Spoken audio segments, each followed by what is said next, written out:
Örgümü Dediniz kanalımdan dünyadaki tüm dostlara selamlar, sevgiler, saygılar. Örgümü Dediniz kanalıma hepiniz hoş geldiniz.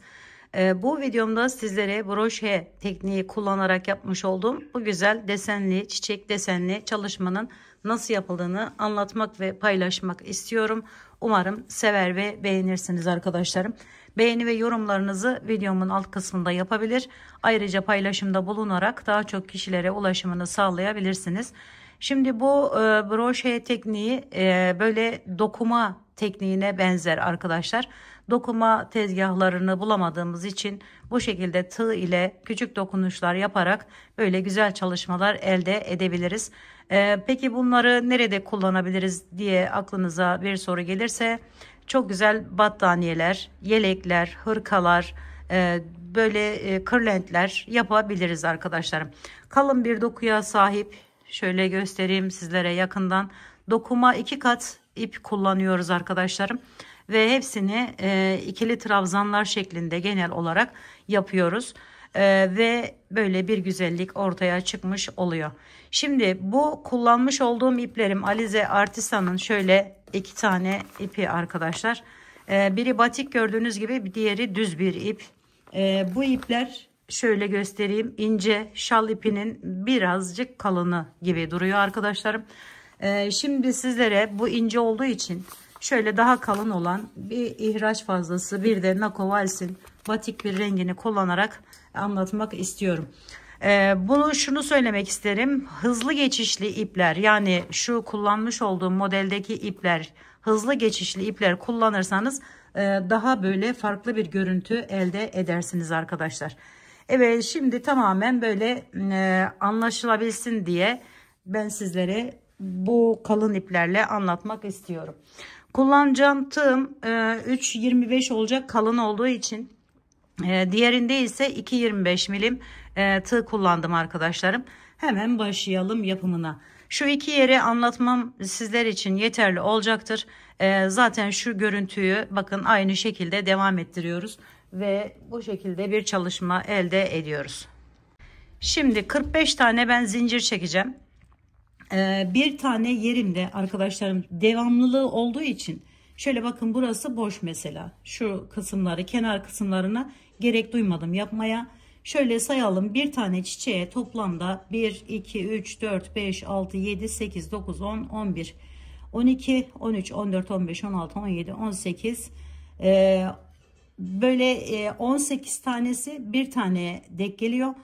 Kenarları içinde ayrıca ikişer tane zincir çekin derim arkadaşlarım. Ben toplamda 45 zincir çekerek başlıyorum hemen.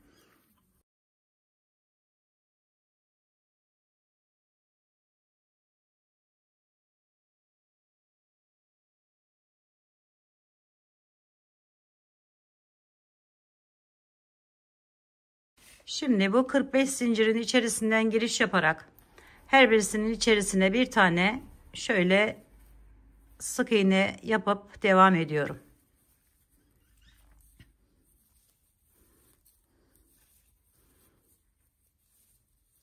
Tığ ile dokuma işlemi gibi bir görünüme sahip olan bir güzellik elde edeceğiz arkadaşlarım.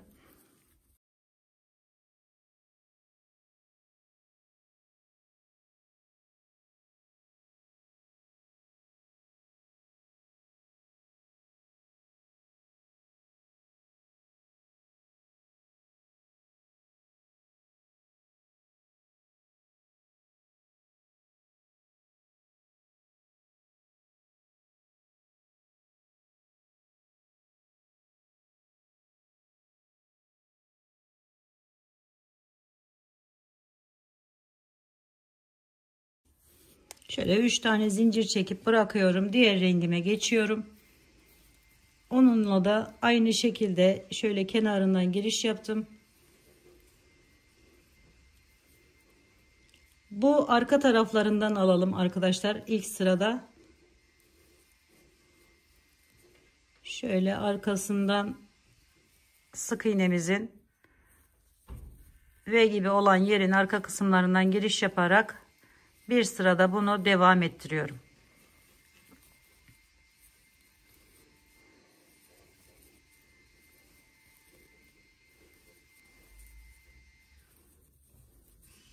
Evet arkadaşlarım, bununla da sık iğnelerimi yaparak geldim. Şimdi ben bu şekilde daha rahat ettim. Böyle çıkma, sökülme gibi bir durum yaşamıyorum eğer böyle yaparsanız. Şöyle, şimdi başlıyorum. Bir tane, 3 tane zincirim vardı zaten. Üzerine bir aldım. Hemen yanındaki, bakın şu kenarın yanındaki yerden şöyle giriş yaparak buraya ikili trabzanımı bu şekilde yapıyorum. Biri yapmış oldum. Kenarda 2 tane yerim vardı. Şimdi buradan devam ediyorum. Şöyle arkadaşlarım, bakın. Şuradan bu tarafa doğru geliyoruz. Hemen yanına 2 tane daha yapıyorum. Yani ikili trabzan. Şöyle aldım. Bir. Bakın şöyle giriş yaparak alıyoruz. 2 tane daha devam ediyorum. Sonra buraya 6 tane, bu arkadan da atlayarak 6 tane sık iğne yapıyorum. 1 2 3 4 5 6. Bakın şöyle bir görüntü elde ettim. Şimdi buraya geliyoruz. 2 tane yine alttaki sık iğnelerim arkadaşlarım, bakın. Hemen bunu yaptık. Bunun altına burası geliyor. Buraya da burası. Şöyle aldım. 1, yanındakinden de aynı şekilde 2. 2 tane ikili trabzan yapıyorum. Sonra yine 6 tane, arkadan 2 tanesini atladım, bakın. Yine 6 tane sık iğne ile devam ediyorum. Normal alıyorum sık iğneyi. Herhangi bir önden ya da arkadan alma yok arkadaşlar. 3 4 5 6.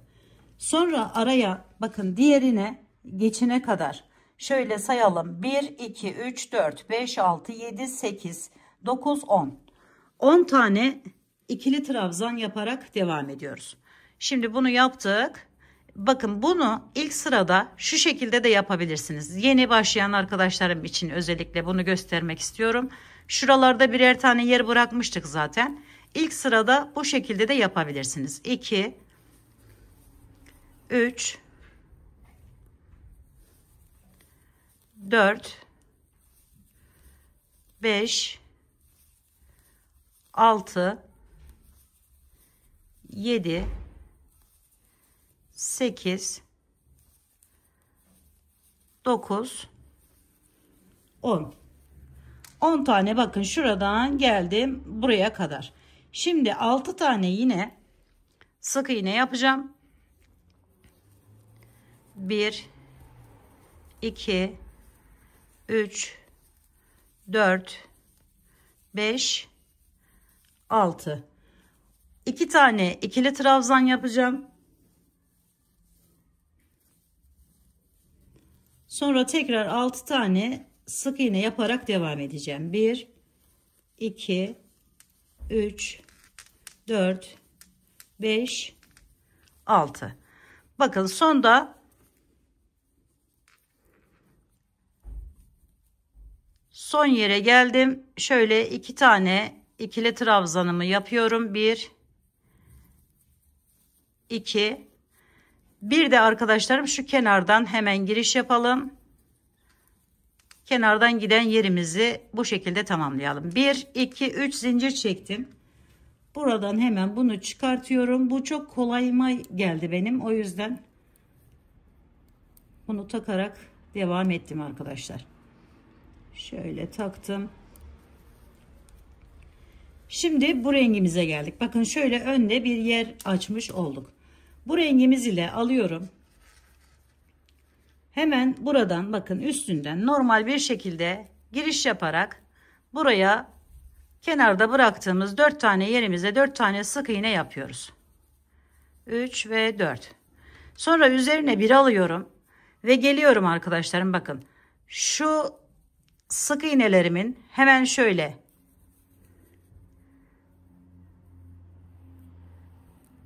girişimi yaptım, çekiyorum. 6 tane ikili trabzan yapıyorum buraya. 1 2 3 4 5 ve 6. Bakın şöyle. Şimdi bu ikisine yine 2 tane sık iğne yapıyorum. 1, 2. Sonra tekrar çevirip 6 tane ikili trabzan yaparak devam ediyorum. 1, 2, 3, 4, 5, 6. Sonra çevirdim. 10 tane sık iğne yaparak devam ediyorum. 1, 2, 3, 4, 5, 6, 7, 8, 9, 10. Çevirdim. 6 tane ikili trabzan yapıyorum. Bakın şurada sık iğnelerimizin şöyle giriş yaparak anlayan arkadaşlarım geçebilir. Şöyle. Kaç oldu? 4, 5 ve 6. Sonra çeviriyorum. 2 tane sık iğnemi yapıyorum araya. Tekrar 6 tane ikili trabzan yapıp devam ediyorum. 1, 2, 3, 4, 5, 6. Kenara geçip 4 tane sık iğne yapıp devam ediyorum. 1, 2, 3 ve 4. 1, 2, 3 tane zincir çekelim. Bırakalım. Bunu çıkartıp buraya takıyorum.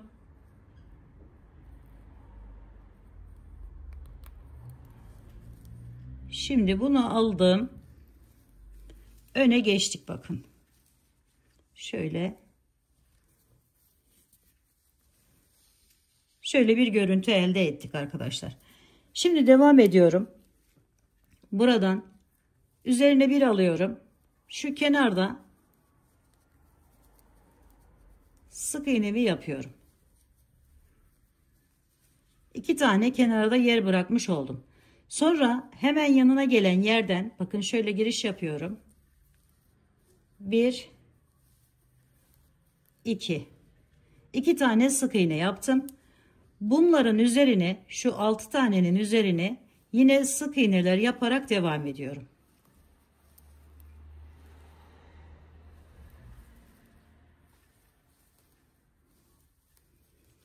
Ortadaki iki yere geldim. Buraya üzerine bir aldım. Bakın hemen girişimi yaptım. 2 tane ikili trabzan yapıyorum yan yana.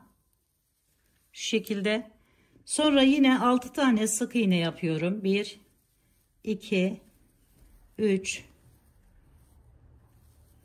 4, 5, 6. Sonra arkadaşlarım bakın 2 tane bu tarafa doğru kaydıracağım. Burada da yaptığımız gibi 2 tane daha fazladan şöyle 1, 2 kaydırma yaparak ilerliyorum. Sonra üzerine bir alıyorum.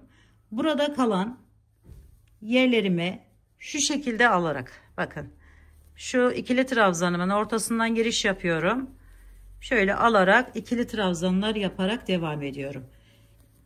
2, 3, 4,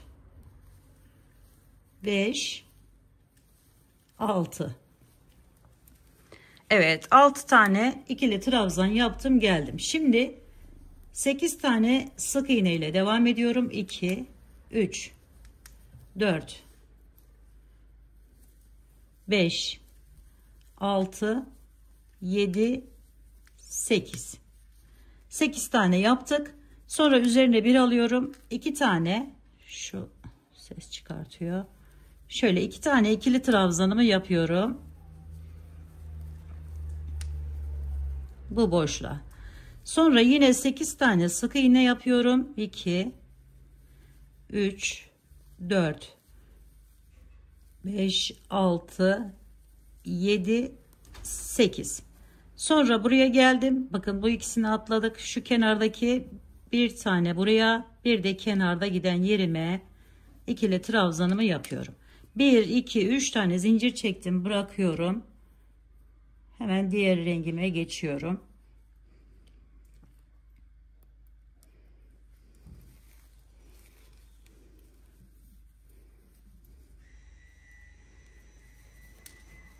Şimdi bu kenarı yine 2 tane sık iğne ile başlıyorum.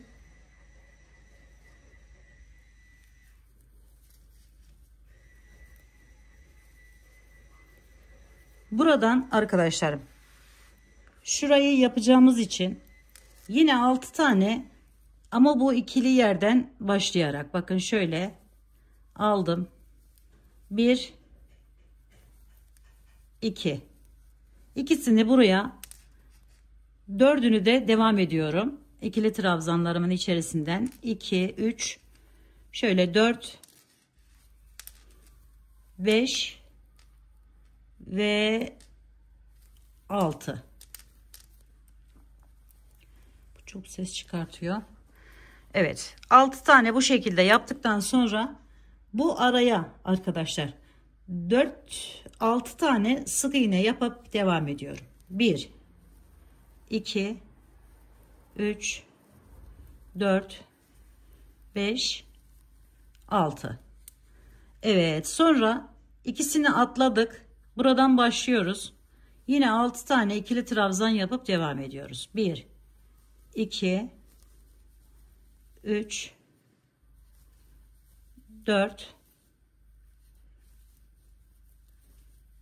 5 6. Sonra aradaki yeri yine hiç ellemeden sık iğneler ile geçiyoruz 6'yı. Şöyle iyice net olarak görünsün arkadaşlar. Sonra tekrar 6 tane ikili trabzan yapıyoruz. 1 2 3 4 5 6. Sonra tekrar 6 tane sık iğne yapıyoruz. 1 2 3 4 5 6. Tekrar 6 tane ikili trabzan yapıp devam ediyoruz. 1 2 3 4 5 6. 2 tane sık iğne ile bitiriyoruz. 3 zincirimi çektim, bırakıyorum.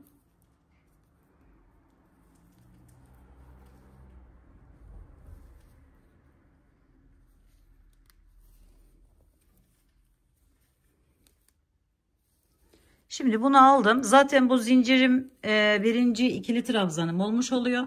Hemen yanındaki yere ikili trabzanımı yapıyorum bu şekilde. Sonra 6 tane sık iğne yaparak devam ediyorum. 1 2 3 4 5 6. Evet, çevirdim önünü arkadaşlarım. Hemen buradan başlayıp bu araya 6 tane ikili trabzan yapıyorum bu rengimle. Bakın şöyle aldım. 1 2 3 4 5 6. Şöyle açalım, iyice görün arkadaşlarım burayı. Sonra 6 tane sık iğne ile devam ediyorum. 1 2 3 4 5 6. Çevirdim. Buralara yine ikili trabzanlar yaparak devam ediyorum. Ama bu şekilde alarak, bakın şöyle ikili trabzanlarımın hemen içinden alarak 6 tane ikili trabzan yapıp devam ediyorum.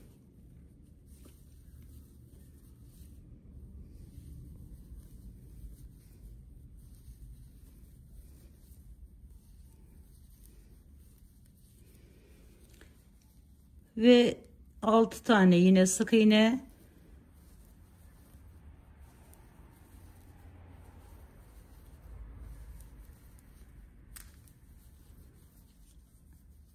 Altı tane ikili trabzan yapıyorum.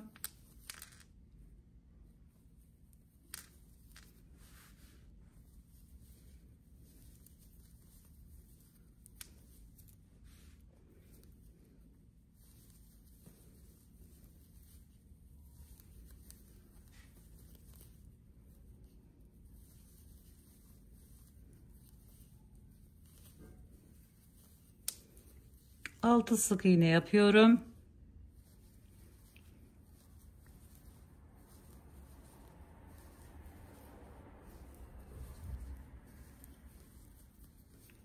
Sonra kenardaki ikili trabzanlarımı yapıp 3 zincirimi çekip diğer rengime geçiyorum. Şöyle dursun. Evet arkadaşlar, bakın şöyle bir görüntü elde ettik. Şimdi bunu geçiyorum diğer rengime.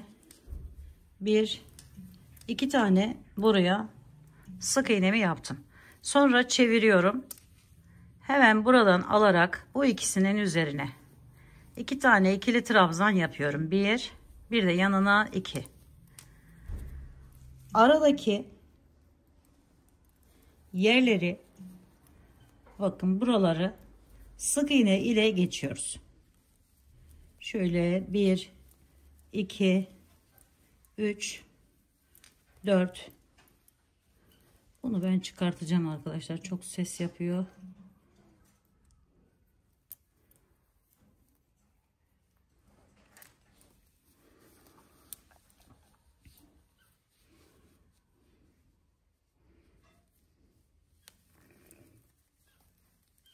Şöyle bakın, geliyorum buraya. Şimdi bakın şu aradaki şu boşluğu yapıyoruz. Buraya hepsine sık iğneler ile geçiyoruz.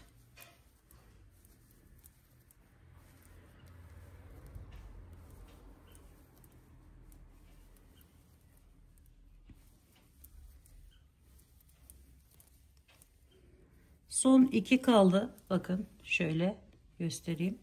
2 yere 2 tane ikili trabzan yapıyoruz. 1, 2.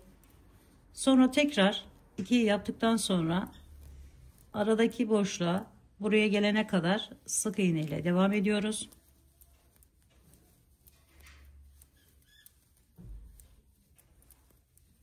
Üzerine bir alıp buraya 2 tane ikili trabzan.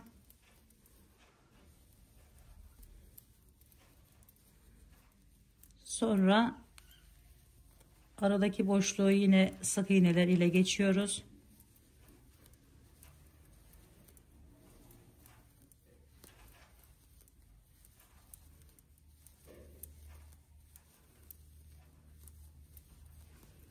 Son 2 kalan yere yine 2 tane ikili trabzan yapacağız.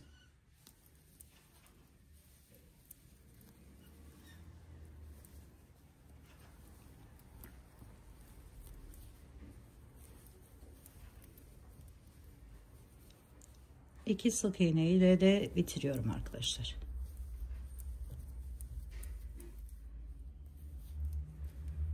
Şimdi bu rengime geçiyorum. Ondan önce şöyle bir göstereyim. Bakın şurayı tamamlamış olduk. Şu alttaki yapraklarımız arkadaşlar. Şimdi bu rengimizi alalım hemen. Yine hemen yanına ikili trabzanımı yapıyorum. Buraya geçiyorum.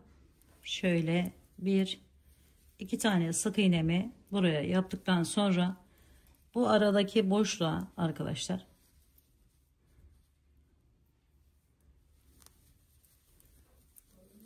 bir, 2,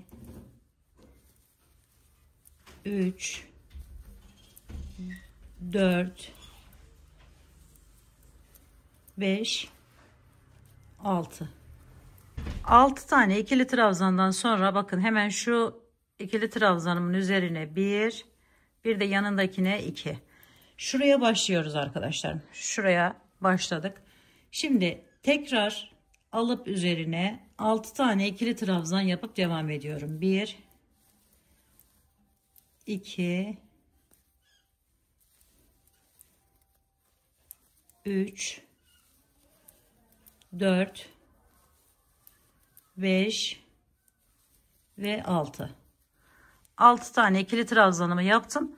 Şimdi buraya 2 tane sık iğnemi yapıyorum. 1 2, sonra üzerine bir alıp bakın şuradan giriş yapıp yine 2 tane sık ikili trabzan, 2 tane sık iğne, 1 2, sonra 2 tane ikili trabzan yapıyorum.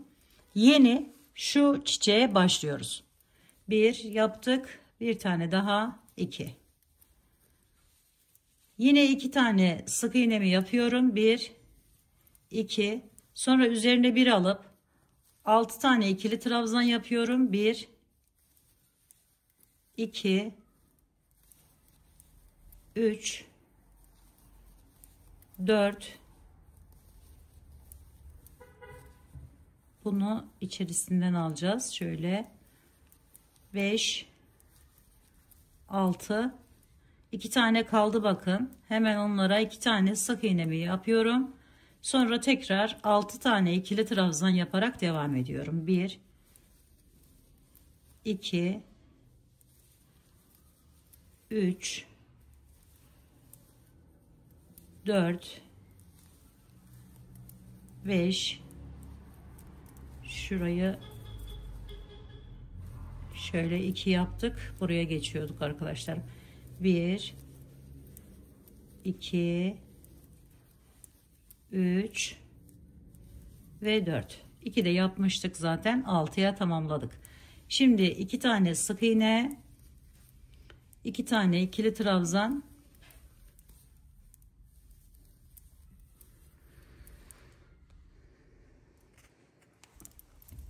1 2 3 zincir, sonra diğerine geçiyoruz.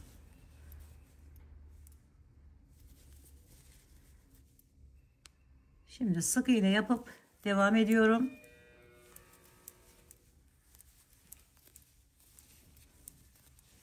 Buraya artık ikili trabzan yapmayacağız.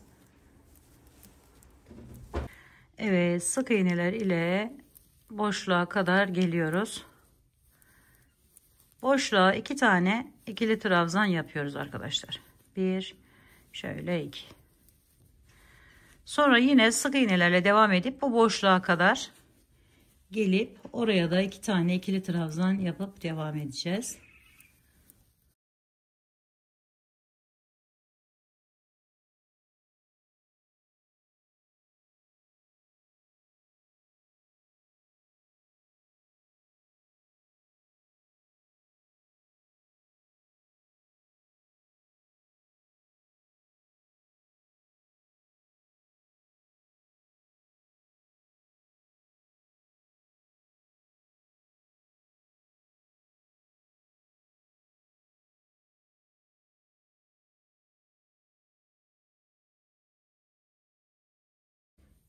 Buraya da 2 tane ikili trabzanımızı yapıyoruz.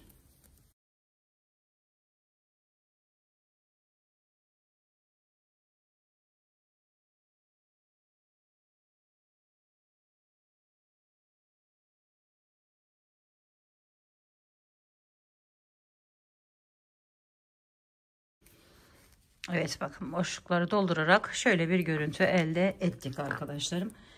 Şimdi ise sıra geldi diğer rengimize. Diğer rengimi alıyorum hemen.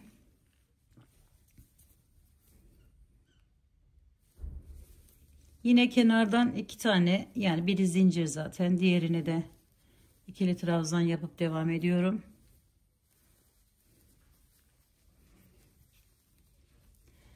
Sonra ikili trabzanlar yaparak devam ediyoruz. Bakın şuradan hemen şöyle çevirelim. Şöyle giriş yapıyorum üzerinden. Bir de yanına 2. Sonra buradan sık iğneler ile devam ediyorum. Buraya pardon, ikili trabzanlarla devam edeceğim. Şu iki tanesini sık iğne yapacağız arkadaşlar. 1 2 3 4. Bakın şöyle. Bu yaprağın burasını tamamlamış olduk. Şimdi 6 tane sık iğne yapıyorum buraya. 1 2 3 4 5 6. Şöyle bakın. Sonra tekrar buradan alıp ikili trabzanlar yapıp devam ediyorum. 2 3 4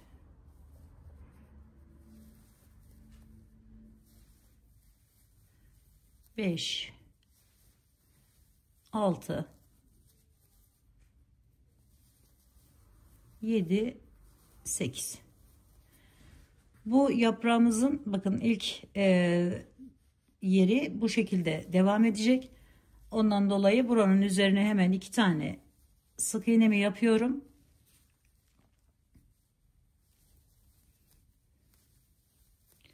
Sonra çeviriyorum. 8 tane yine ikili trabzan yaparak devam ediyorum. 2 3 4 5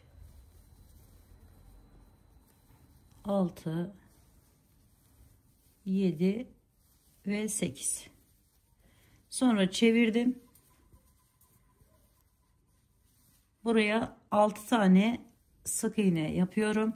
1 2 3 4 5 şöyle 5 ve 6.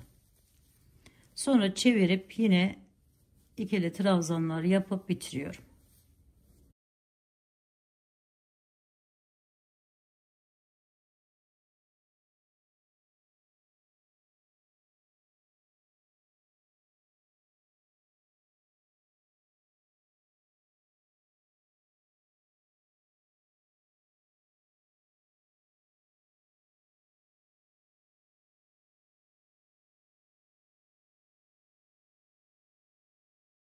Evet, görüntü bu şekilde geldi arkadaşlarım. Şimdi boş bıraktığımız yerlere bu rengimizle ikili trabzan, diğer yerlere ise sık iğne yaparak devam edeceğiz.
Şimdi geldik, 6 tane ikili trabzan yapıp devam ediyoruz.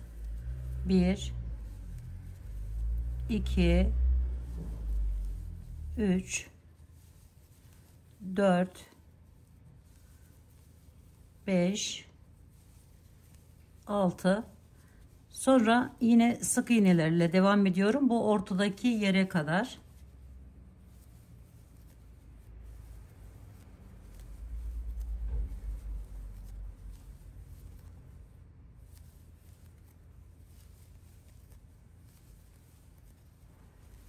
Toplamda 8 tane arkadaşlar.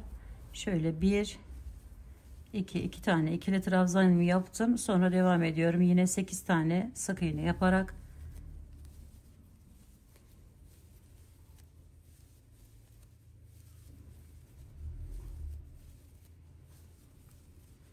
Çevirdim. Yine 6 tane ikili trabzan yapıyorum.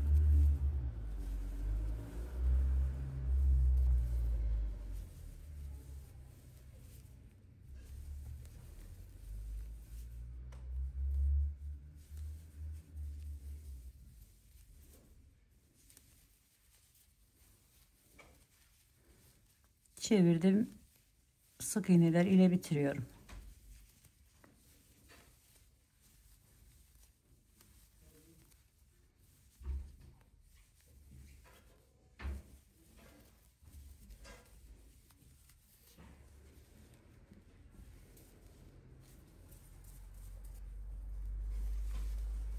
Evet, bakın görüntümüz bu şekilde geldi. Şimdi arkadaşlarım, burada yine aynı şekilde ikili trabzanlar yaparak devam ediyorum.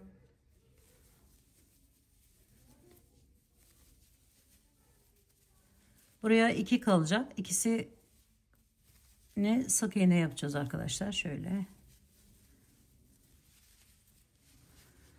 Şimdi buradan başlıyorum. 1 2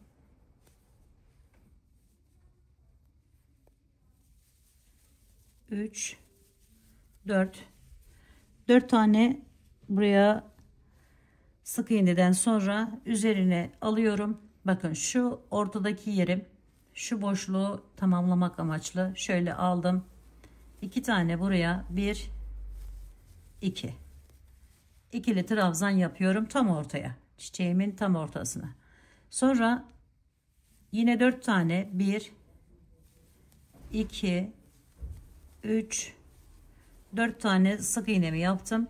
Sonra üzerine bir alıyorum. Aradaki bu boşluğa ikili trabzanlar yaparak devam ediyorum. 1 2 3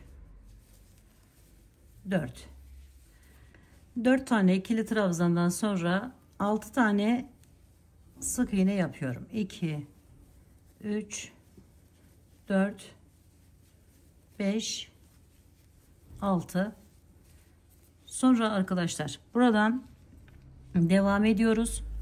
İkili trabzanlar yaparak şöyle 3-4 tanesine 1 2 3 4 ikili trabzan yapıyorum.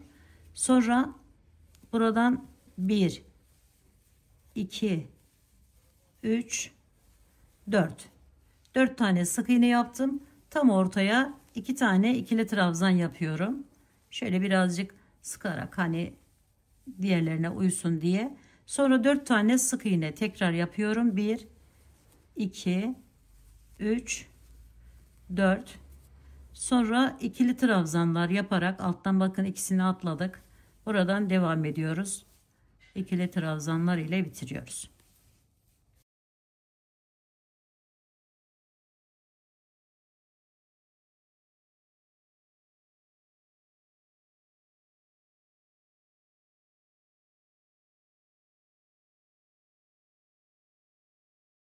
Şimdi diğer rengime geçtim. Görüntüm bu şekilde geldi arkadaşlar. Hemen buradan sık iğneler ile devam ediyorum.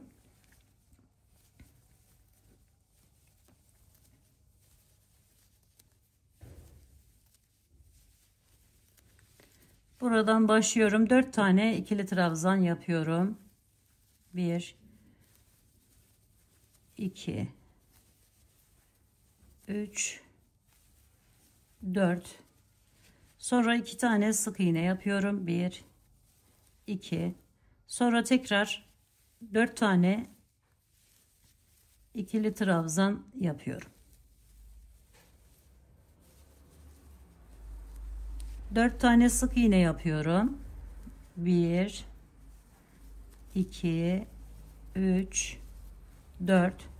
Sonra 2 tane ikili trabzan yapıyorum. Bakın şurayı başlayacağız. 2 tane sık iğne yapıyorum. 1 2. 2 tane ikili trabzanda bu tarafa devam ediyoruz. Sonra yine aradaki bu 4 yere 4 tane sık iğne yapıyoruz. 2 3 4. Sonra 1, 2, 3, 4 tane ikili trabzan yapıyoruz. 2 tane sık iğne, 1, 2, tekrar 4 tane ikili trabzan yaparak devam ediyoruz. 1, 2, 3 ve 4. Sonra sık iğneler yaparak devam ediyoruz ve bitiriyoruz.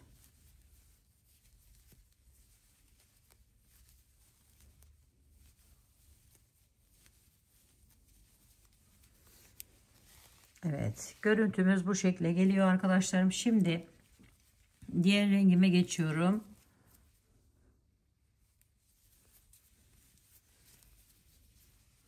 İkili trabzanlar yaparak geliyorum.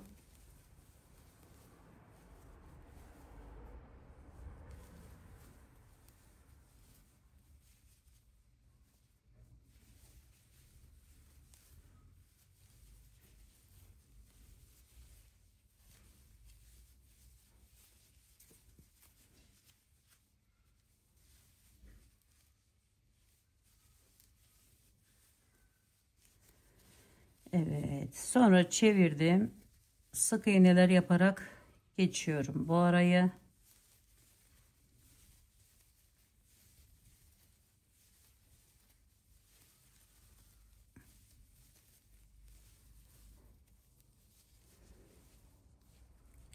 Buraya geldim. Buradan hemen şöyle aldım ve ikili trabzanlar yaparak devam ediyorum.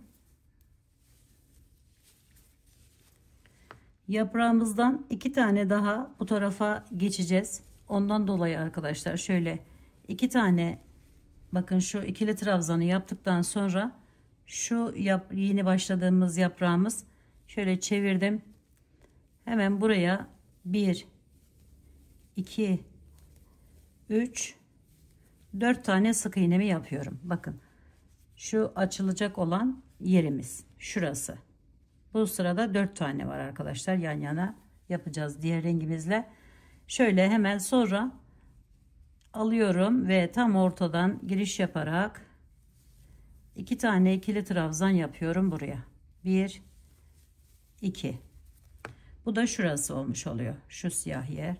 Sonra tekrar 4 tane sık iğne ile devam ediyorum. 1, 2, 3 ve 4. Şöyle bir görüntü oldu bakın. Sonra 2 tane ikili trabzan yapıyorum. 1, 2. Sonra bunların üzerlerine sık iğne ile geçiyorum.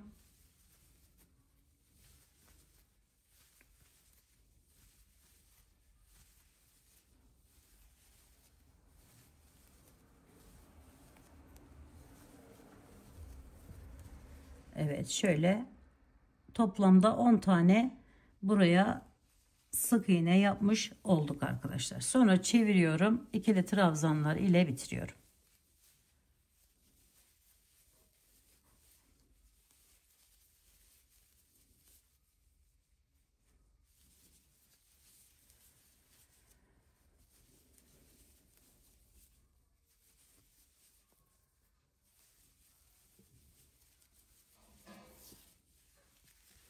Evet, bakın görüntümüz bu şekilde geldi. Şimdi diğer rengimize geçelim.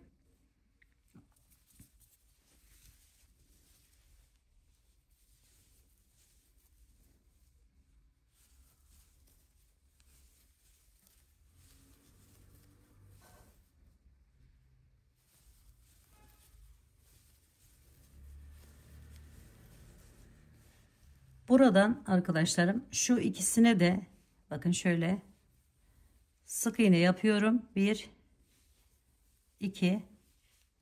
Sonra 6 tane ikili trabzan yapıyorum. 1, 2, 3, 4, 5, 6. Sonra sık iğneler ile devam ediyorum. Önce bu ikisinin üzerine başlıyorum. 1, 2, 3, 4 tane şöyle. Sonra buraya 2 tane ikili trabzan o tarafına yapıyorum. Yani toplamda 4 tane ikili trabzan yapacağım. 1, 2, 2 de altta var bakın. 3, 4. Ortadaki 2 tanesine yine sık iğne yapıyorum. Sonra tekrar 4 tane ikili trabzan yapıp devam ediyorum.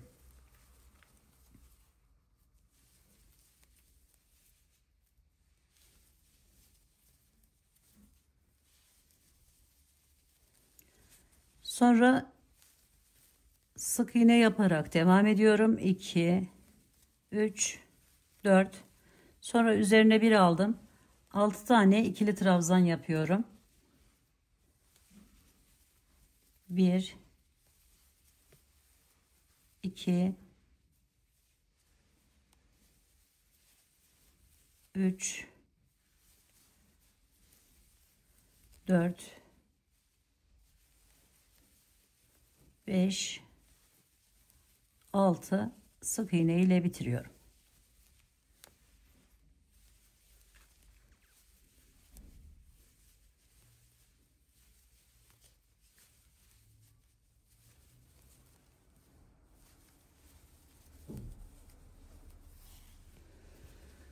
Evet, bakın buradan yeni yaprağımızı açarken buradaki çiçeğimizi artık toparlamaya başladık arkadaşlar.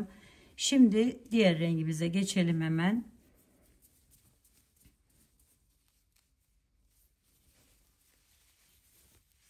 İkili trabzanlar yaparak devam ediyoruz.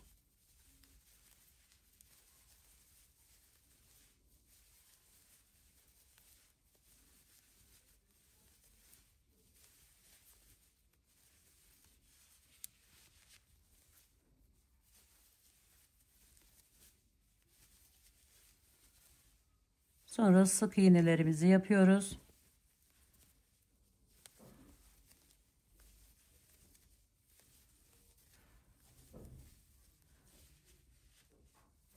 Altı tane toplamda. Sonra ikili trabzan yapıyorum. 1, 2. Şimdi 2 tane yaptıktan sonra bakın yaprak 2 tane daha bu tarafa doğru gideceği için şöyle buraya 6 tane sık iğne ile devam ediyorum. Bakın tam ayrım yerimiz. 1, 2, 3, 4, 5, 6. 6 tane yaptık. Sonra ortaya yine şurası arkadaşlar, şu siyah yer. Oraya yine 2 tane 1, 2, ikili trabzan. Sonra tekrar 6 tane sık iğne ile devam ediyorum. 1, 2, 3, 4, 5, 6. Sonra 2 tane ikili trabzan yapıyorum.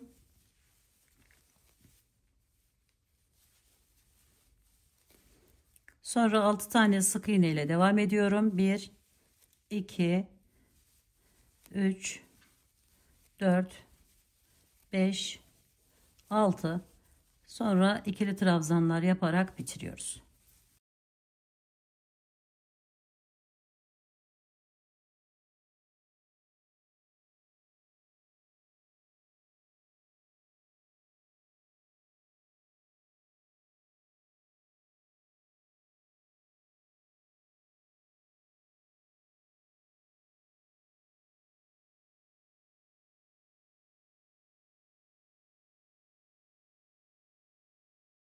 Evet, bakın görüntümüz de bu şekle geldi arkadaşlarım. Şimdi diğer rengimize geçelim.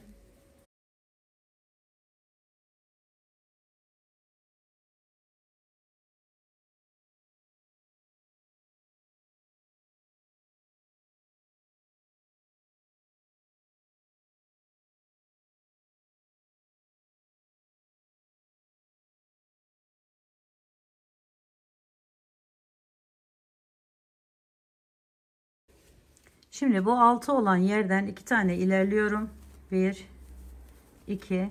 Sonra ortadan 2 tanesine ikili trabzan yapıyorum. 1 2, sonra tekrar sık iğne ile devam ediyorum. 4 tane, 2 3 4, sonra 6 tane ikili trabzan yapıyorum buraya. 1 2, ikisini yeni yaptık. 4 de önceden vardı. 6 tanesini bu şekilde tamamlıyoruz.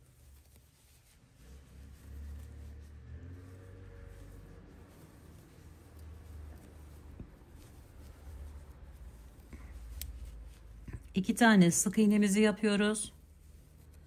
Sonra tekrar 6 tane ikili trabzan yaparak devam ediyoruz.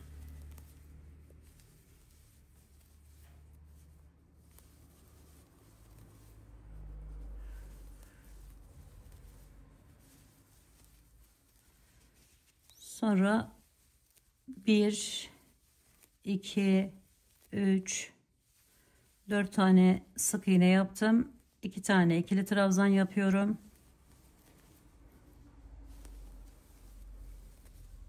Sonra sık iğneler ile bitiriyorum.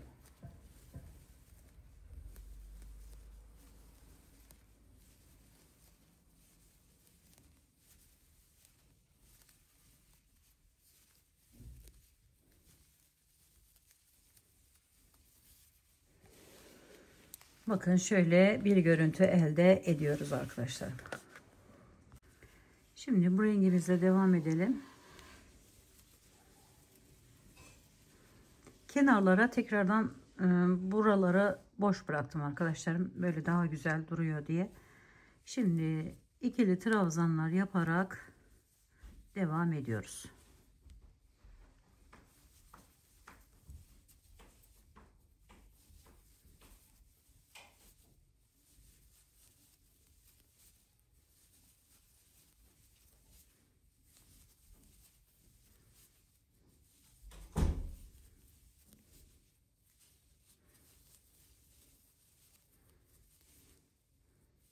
Bu iki yere de aynı şekilde ikili trabzanlarımızı yapıyoruz.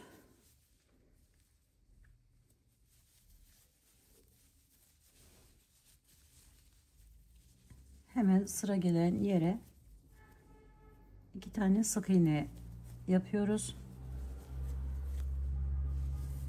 Şöyle bakın. Şimdi bu yaprağımızı sayısını 4'e düşüreceğiz. Ama bir sonraki sırada tabii. Şimdi şuralara da ikili trabzanlarımızı yapalım.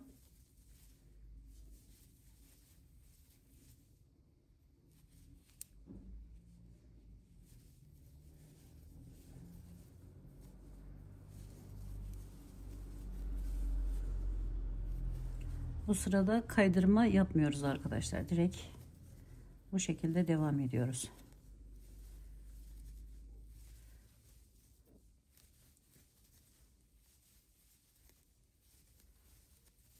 Ortadaki 2 taneye geldik.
Şöyle güzel bir görüntü ortaya çıkmış oluyor arkadaşlar. Şimdi bu rengimize geçelim.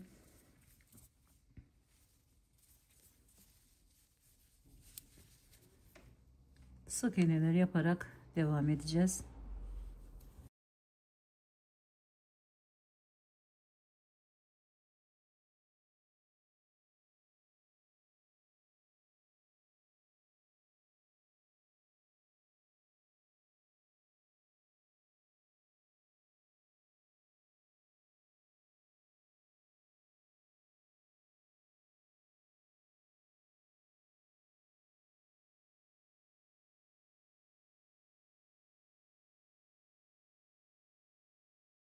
Evet, bu 6 olan yere kadar, bakın şurada 6 tane yerimiz var. Buraya şöyle alıp 4 tane ikili trabzan yapıyoruz. 1 2 3 4. Araya 6 tane sık iğne ile devam ediyoruz. 1 2 3 4 5 6. Sonra üzerine alıp 4 tane ikili trabzan yapıyoruz. 1 2 3 4. Sonra yine sık iğneler yaparak devam ediyoruz.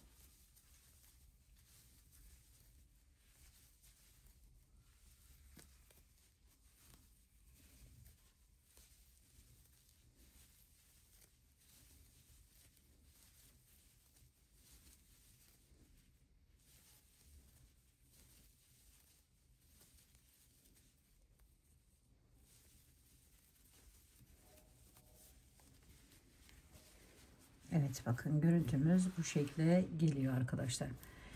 Şimdi ise diğer rengime geçiyorum.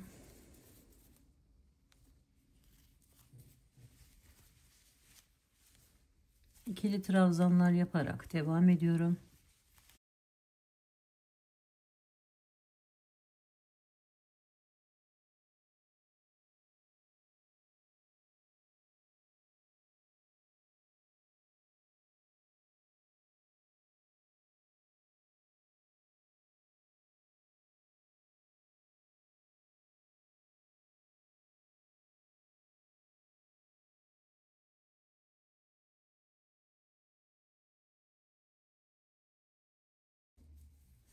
Bu ikisinin üzerine de ikili trabzanlar yapıyoruz.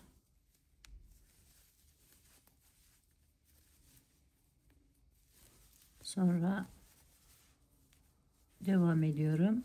2 tane daha yapıyorum. Bu iki kalan yere arkadaşlar 2 tane sık iğne, sonrasında buraları da aynı şekilde sık iğneler ile devam ediyorum.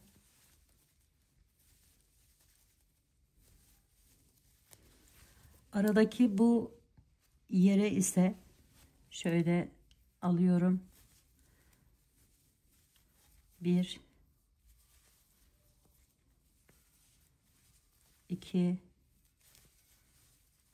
3 4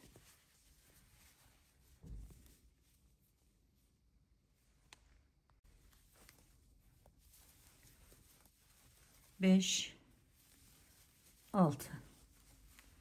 6 tane bu şekilde ikili trabzan yaparak devam ettim. Sonra 6 tane sık iğne ile devam ediyorum. 1 2 3 4 5 6. Sonra ikili trabzanlar ile bitiriyorum.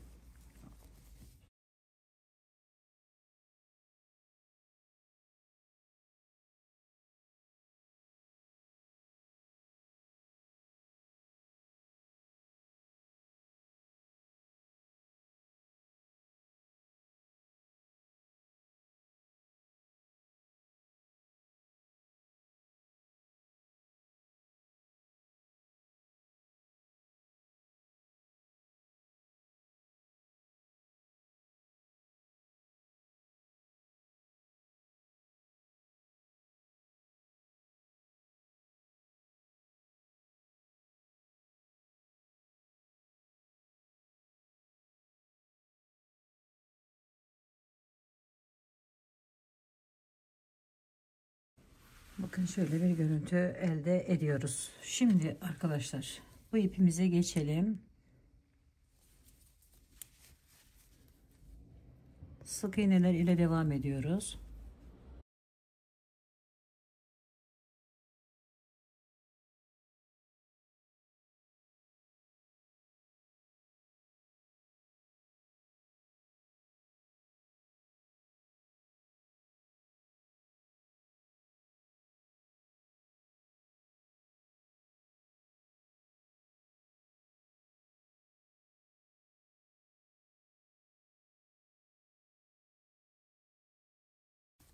Bu iki bıraktığımız yere iki tane ikili trabzan yapıyoruz.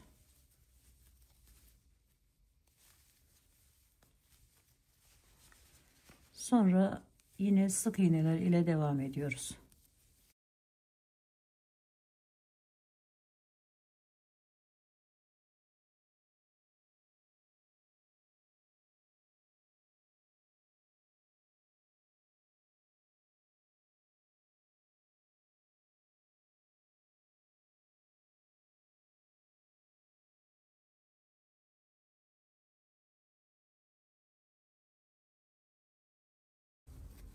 Tekrar iki tane ikili trabzan yapıyoruz.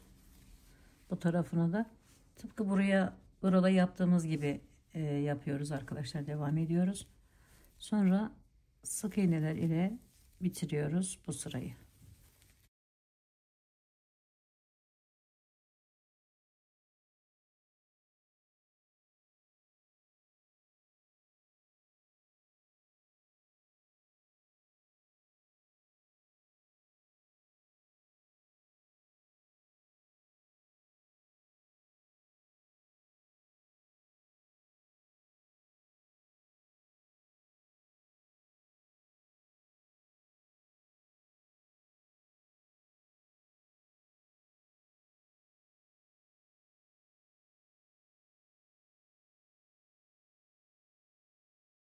İkili trabzanlar yaparak geliyorum.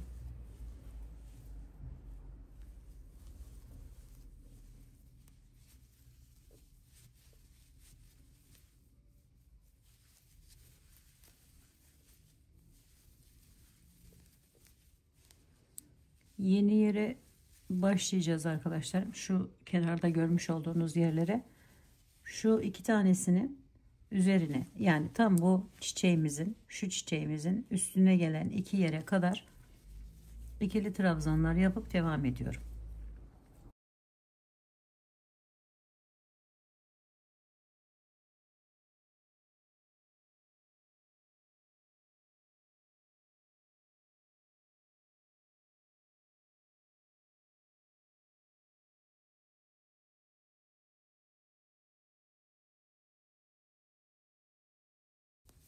Buraya iki tane sık iğne yapıyorum. Sonra ikili trabzanlar yapıyorum.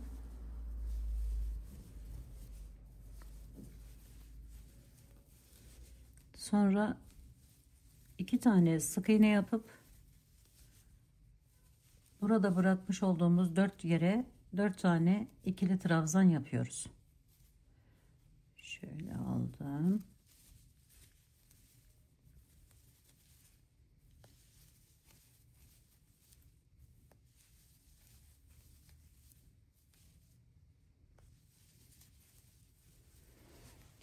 Şimdi burayı arkadaşlar şu iki tane daha ilerleyeceğim ve şu ortadan bakın şu çiçeğimize başlamak amaçlı orayı da iki tane boş bırakıyoruz. Yani buradan 4 geldik. Toplam 6 tane ikili trabzanla devam etmiş oluyoruz. 1 2 evet, 6 tane ikili trabzanımız oldu. Hemen yeni çiçeğimize başlamak amaçlı şöyle iki tane sık iğne yaptım. Sonra aşağıya iniyorum. 6 tane ikili trabzan yaparak devam ediyorum. 2 3 4 5 ve 6. Sonra tekrar iki tane sık iğne, sonra ikili trabzanlar yapıyoruz. 1 2 şöyle açalım. Bakın şu ikisini yaptık. Şimdi buraya 2 tane tam üstüne gelen yere boş bırakıyoruz. Diğer taraftaki, yani şu taraftaki yerimize başlamak için 2 tane sık iğne yaptık. Şöyle göstereyim iyice. Şimdi 2 tanesini de alttan atlayıp ikili trabzanlar yaparak devam ediyoruz.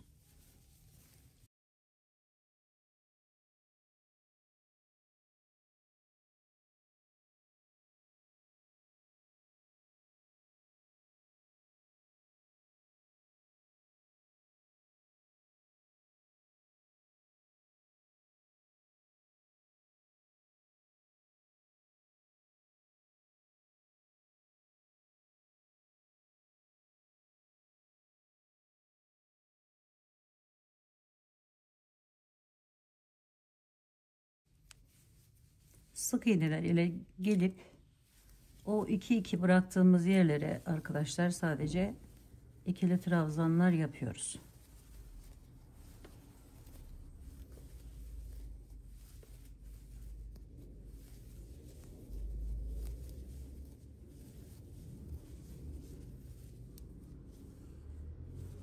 Evet, buraya birini,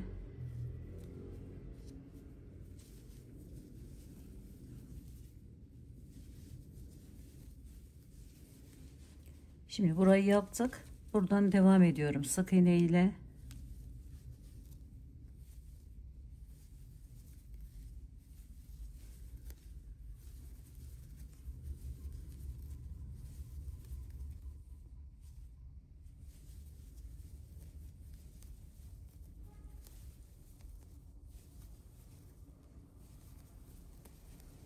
İki boşluğa geldim. Çiçeğimin başlangıcını da bu şekilde buraya yapıyorum. 2 tane ikili trabzan yaparak şu çiçeğimize başlamış oluyoruz. Bakın şöyle. Bunlar da şuraları oluyor arkadaşlarım. Şuralar. Evet, şimdi yine devam edelim. Sık iğneler ile.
İki tane sık iğne yapıyorum. Çiçeğimizin sapı, sonra ikili trabzanlar yaparak devam ediyorum.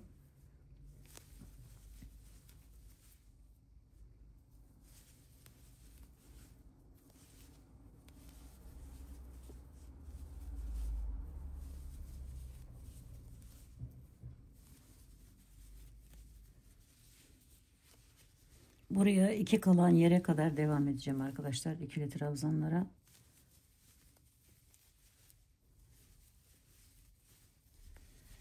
Şöyle bu araya, bu çiçeğimiz için 6 tane sık iğne yapıyorum. 1 2 3, 4, 5, 6. Tekrar ikisini atlayıp ikili trabzanlar yaparak devam ediyorum diğerine kadar. 2, 3,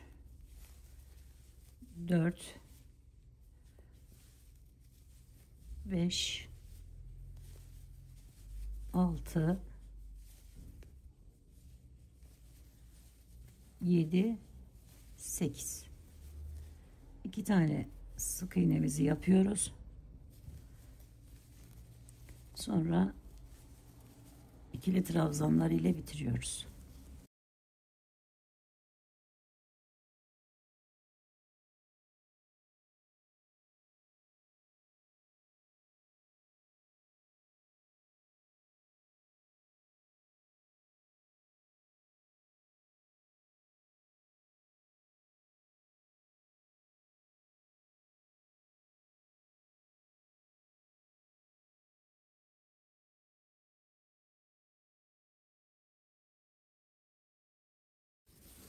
Evet arkadaşlarım.